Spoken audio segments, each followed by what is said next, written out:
گاؤں کے کچے راستوں پر جب شام کے وقت دھوپ نرم ہو جاتی اور چرند پرند اپنے گھروں کو لوٹنے لگتے تو اکثر اکبر تھکا ہارا کھیتوں سے واپس آتا۔ اس کے ہاتھوں پر چھالے پڑے ہوئے ہوتے اور دل میں ایک ہی سوال گردش کرتا، کیا میری محنت کا صلہ کبھی نہیں ملے گا اور کیا میری زندگی یوں ہی فاقوں اور محرومیوں میں گزرے گی؟ اکبر کے والد ایک وقت کے مشہور کسان تھے، مگر ایک وبا میں ان کے مویشی مر گئے اور زمینیں بھی قرض داروں کے ہاتھ گروی ہو گئیں۔ اب اکبر چھوٹے ٹکڑے پر دن رات ہل چلاتا، لیکن پیداوار کم ہونے کی وجہ سے گھر کا چولہا بمشکل جل پاتا۔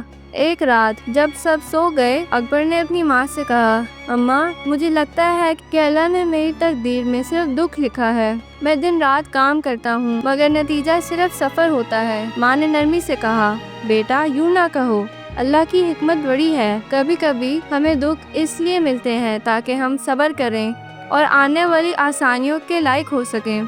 تم بس ہمت مت ہارنا۔ مگر اکبر کا دل مطمئن نہ ہوا۔ اگلے دن وہ مسجد گیا اور نماز کے بعد امام صاحب سے بولا، حضرت، کیا واقعی قسمت سب کچھ طے کر دیتی ہے؟ اگر سب کچھ پہلے سے لکھا ہے تو پھر محنت کا کیا فائدہ؟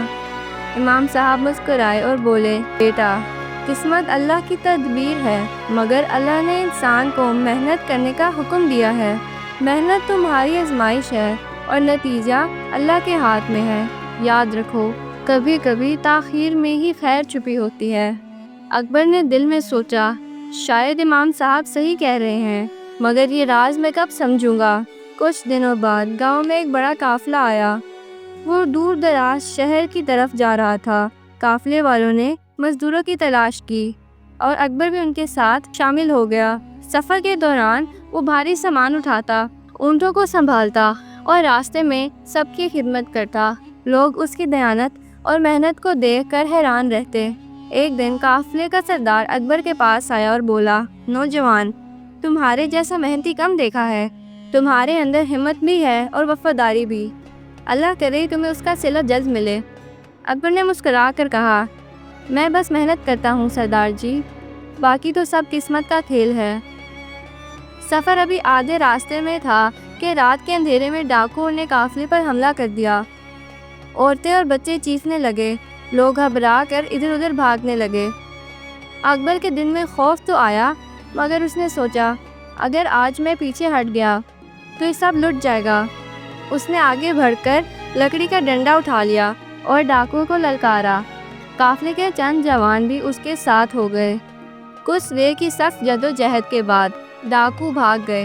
سب لوگ اکبر کو حیرت سے دیکھنے لگے۔ سردار نے کہا، اگر یہ نوجوان نہ ہوتا تو آج ہم سب برباد ہو جاتے۔ اگلی صبح سردار نے سب کے سامنے اعلان کیا، اکبر نہ صرف بہادر ہے بلکہ سچا اور محنتی بھی ہے۔ میں اسے اپنے ساتھ شہر لے جاؤں گا اور اپنے کاروبار میں شریک کروں گا۔ اکبر کی آنکھوں میں آنسو آ گئے۔ وہ دل ہی دل میں کہنے لگا، شاید یہ وہی موقع ہے جس کے لیے میری ماں اور امام صاحب کہتے تھے کہ صبر کرو۔ شہر پہنچ کر اکبر نے سردار کے کاروبار میں کام شروع کر لیا۔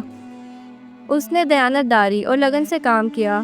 لوگ اس کی محنت کو دیکھ کر متاثر ہوتے اور کچھ ہی عرصے میں وہ کاروبار کا قابل اعتماد فرد بن گیا۔ چند سالوں میں اکبر نے نہ صرف اچھی کمائی کی بلکہ گاؤں کے والدین کے لیے بہتر زندگی کا انتظام بھی کیا۔